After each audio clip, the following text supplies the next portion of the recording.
Doctor सरदार से, आप और आपकी बीवी का ब्लड ग्रुप एक ही है।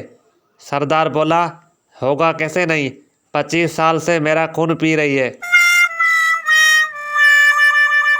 गाड़ी का मालिक ड्राइवर से कहा, टायर कैसे पंचर हो गया? ड्राइवर ने कहा, जनाब टायर एक शीशी पर चढ़ गया था।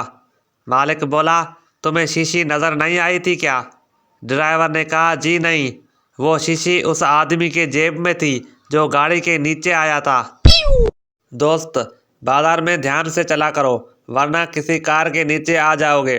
दूसरा दोस्त, तुम कार की बात करते हो, मेरे ऊपर से तो हवाई जहाज गुजर जाते हैं, मुझे कुछ नहीं होता।